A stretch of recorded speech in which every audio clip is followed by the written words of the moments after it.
الله أكبر.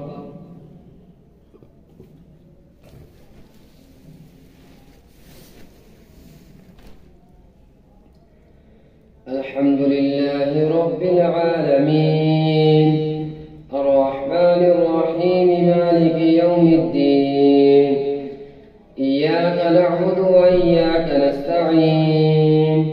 اهدنا الصراط المستقيم صراط الذين أنعمت عليهم غير المغضوب عليهم ولا الضالين.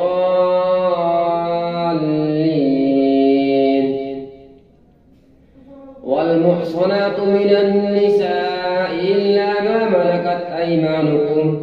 كتاب الله عليكم وأحل لكم ما وراء ذلكم أن تبتغوا بأموالكم محسنين غير مسافحين، فما استمتعتم به منهن فآتوهن أجورهن فريضة،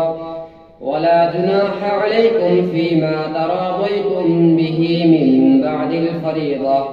إن الله كان عليما حكيما.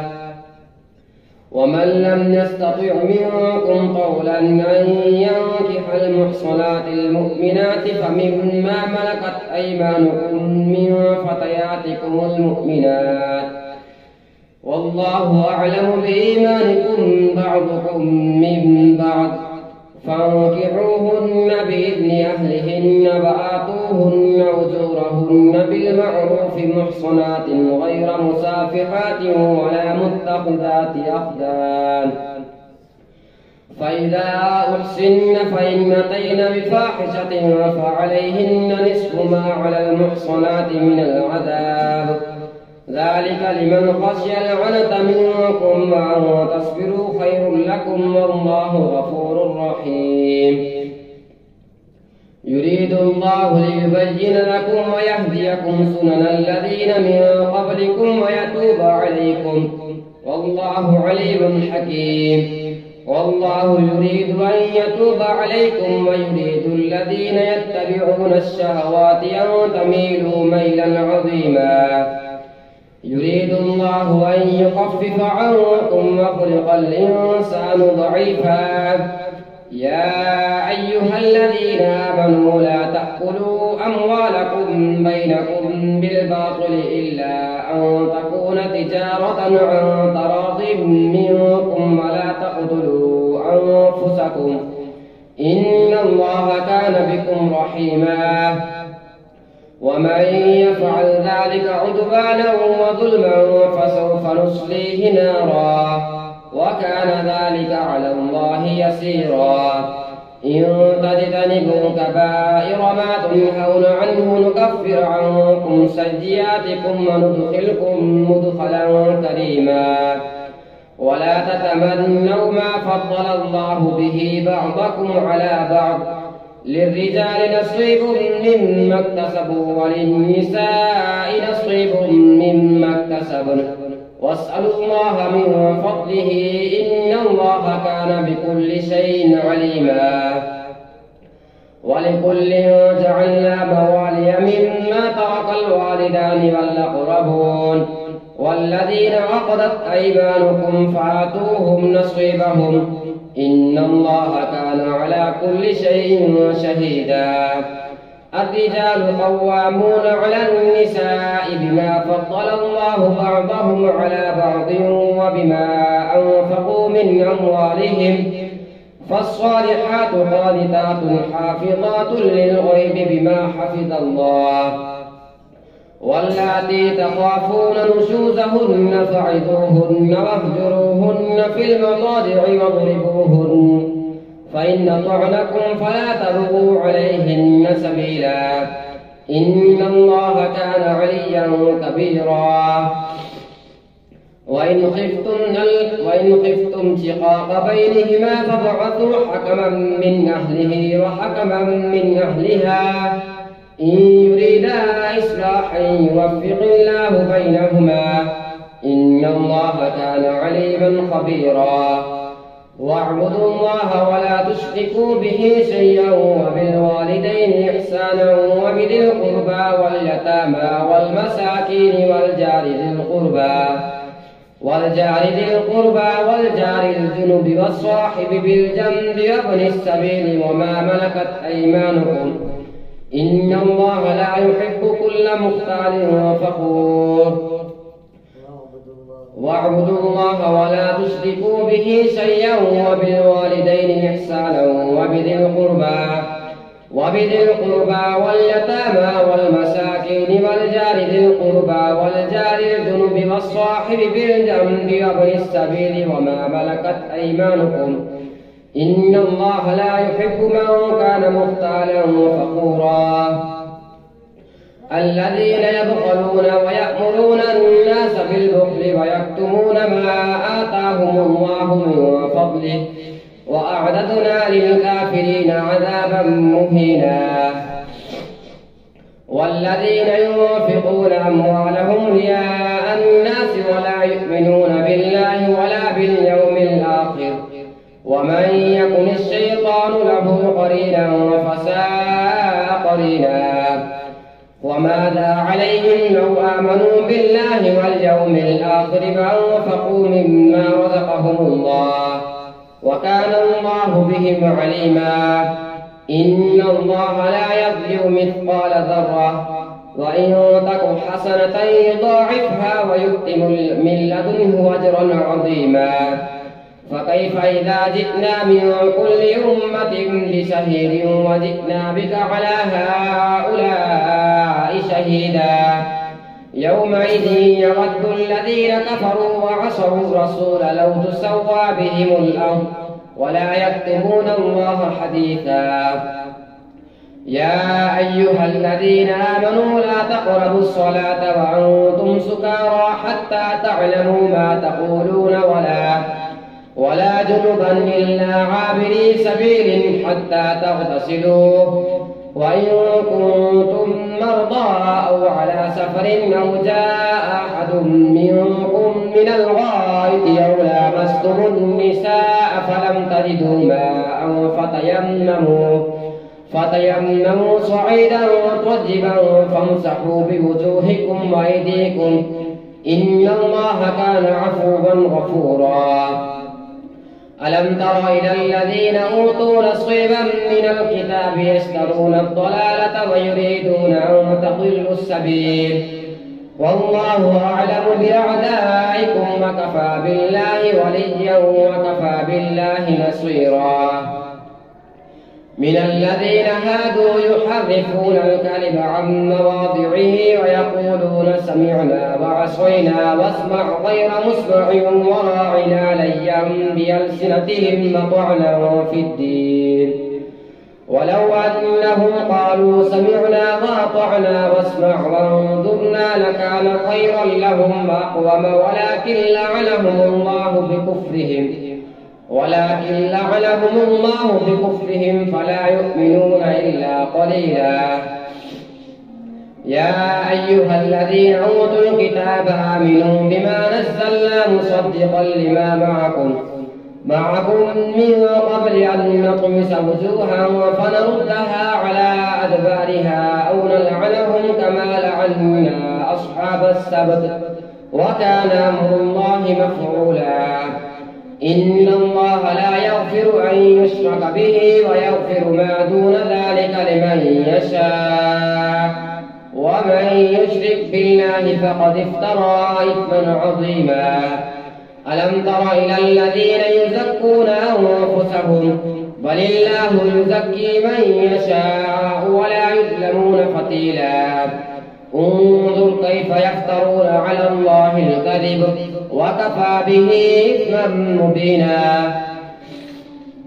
ألم تر إلى الذين أوتوا نصيبا من الكتاب يؤمنون بالجبت والطاغوت ويقولون للذين كفروا هؤلاء أهدى من الذين آمنوا سبيلا أولئك الذين لعنهم الله ومن يلعن الله فلن تجد له نصيرا أم لهم نصيب من الملك فإذا لا يؤتون الناس نقيرا أم يحسدون الناس على ما آتاهم الله من فضله فقد آتينا آل إبراهيم الكتاب والحكمة وآتيناهم ملكا عظيما فمنهم من آمن به ومنهم من صد عنه وكفى بجهنم سعيرا إن الذين كفروا بآياتنا سوف نصليهم نارا كلما نضجت جلودهم بدلناهم جلودا غيرها ليذوقوا العذاب إن الله كان عزيزا حكيما والذين آمنوا وعملوا الصالحات سندخلهم جنات تجري من تحتها الأنهار خالدين فيها أبدا لهم فيها أزواج مطهرة وندخلهم ظلا ظليلا إن الله يأمركم أن تؤدوا الأمانات إلى أهلها وإذا حكمتم بين الناس أن تحكموا بالعدل إن الله نعم ما يعظكم به إن الله كان سميعا بصيرا يا أيها الذين آمنوا أطيعوا الله وأطيعوا الرسول وأولي الأمر منكم فإن تنازعتم في شيء فردوه إلى الله والرسول إن كنتم تؤمنون بالله واليوم الآخر ذلك خير وأحسن تأويلا الله أكبر سمع الله لمن حمده الله أكبر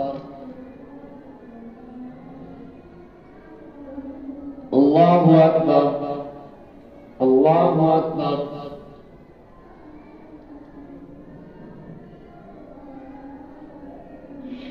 الله أكبر الحمد لله رب العالمين الرحمن الرحيم مالك يوم الدين إياك نعبد وإياك نستعين اهدنا الصراط المستقيم صراط الذين أنعمت عليهم غير المغضوب عليهم ولا الضالين ألم تر إلى الذين يزعمون أنهم آمنوا بما أنزل إليك وما أنزل من قبلك يريدون أن يتحاكموا إلى الطاغوت وقد أمروا أن يكفروا به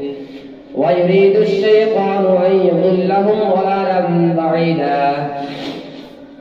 وإذا قيل لهم تعالوا إلى ما أنزل الله وإلى الرسول رأيت المنافقين يصدون عنك صدودا فكيف إذا أصابتهم مصيبة بما قدمت أيديهم ثم جاءوك يحلفون بالله إن أردنا إلا إحسانا وتوفيقا أولئك الذين يعلم الله ما في قلوبهم فأعرض عنهم وعظهم وقل لهم في أنفسهم قولا بليغا وما أرسلنا من رسول إلا ليطاع بإذن الله ولو أنهم ظلموا أنفسهم جاءوك فاستغفروا الله واستغفر لهم الرسول لوجدوا الله توابا رحيما فلا وربك لا يؤمنون حتى يحكموك فيما شجر بينهم ثم لا يجدوا في أنفسهم حرجا مما قضيت ويسلموا تسليما ولو أنا كتبنا عليهم أن اقتلوا أنفسكم أو اخرجوا من دياركم ما فعلوه إلا قليل منهم ولو أنهم فعلوا ما يوعظون به لكان خيرا لهم وأشد تثبيتا وإذا لآتيناهم من لدنا أجرا عظيما ولهديناهم صراطا مستقيما ومن يطع الله والرسول فأولئك مع الذين أنعم الله عليهم من النبيين من النبيين والصديقين والشهداء والصالحين وحسن أولئك رفيقا ذلك الفضل من الله وكفى بالله عليما يا أيها الذين آمنوا خذوا حذركم فانفروا ثبات أو ينفروا جميعا وإن منكم لمن ليبطئن فإن أصابتكم مصيبة قال قد أنعم الله علي إذ لم أكن معهم شهيدا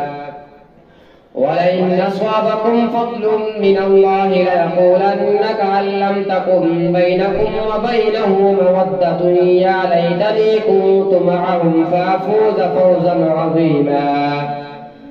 فليقاتل في سبيل الله الذين يسعون الحياة الدنيا بالآخرة ومن يقاتل في سبيل الله فيقتل أو يغلب فسوف نؤتيه أجرا عظيما وما لكم لا تقاتلون في سبيل الله والمستضعفين من الرجال والنساء والولدان الذين يقولون ربنا أخرجنا من هذه القرية الظالم أهلها واجعل لنا من لدنك وليا واجعل لنا من لدنك نصيرا الذين آمنوا يقاتلون في سبيل الله والذين كفروا يقاتلون في سبيل الطاغوت فقاتلوا أولياء الشيطان إن كيد الشيطان كان ضعيفا ألم تر إلى الذين قيل لهم كفوا أيديكم وأقيموا الصلاة وآتوا الزكاة فلما كتب عليهم القتال إذا فريق منهم يخشون الناس كخشية الله أو أشد خشية وقالوا ربنا لم كتبت علينا القتال لولا أخرتنا إلى أجل قريب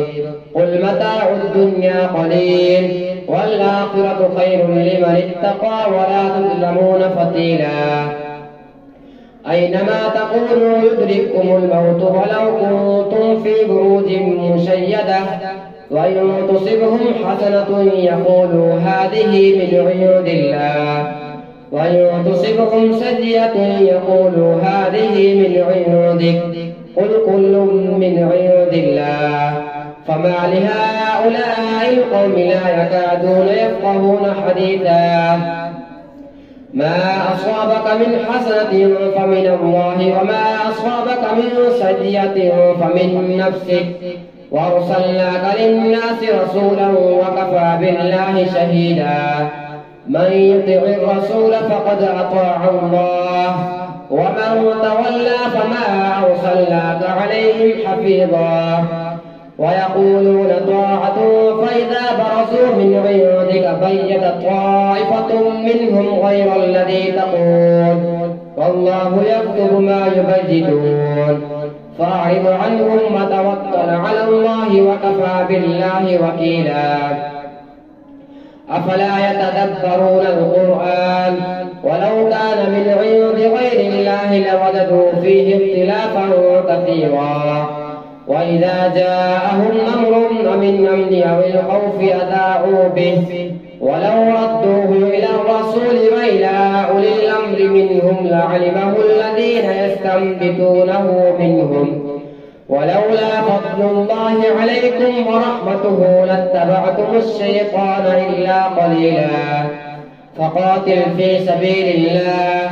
لا تكلف إلا نفسك وحرض المؤمنين عسى الله أن يكف بأس الذين كفروا والله أشد بأسا وأشد تنكيلا من يشفع شفاعة حسنة يكن له نصيب منها ومن يشفع شفاعة سيئة يكن له كفل منها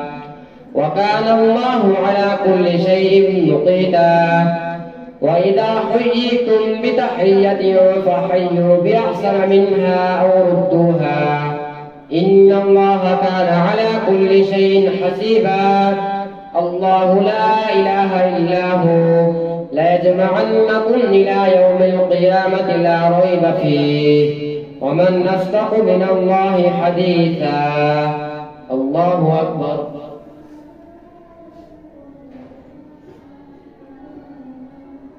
سمع الله لمن حمده. الله أكبر.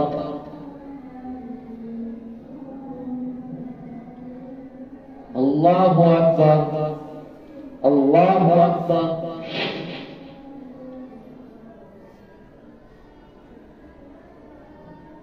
الله أكبر.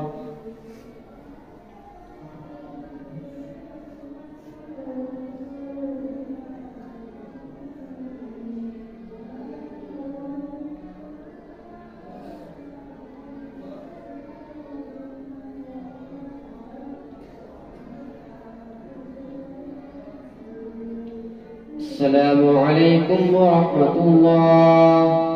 السلام عليكم ورحمة الله. Rokok ini salam sana. Coba deh kalian.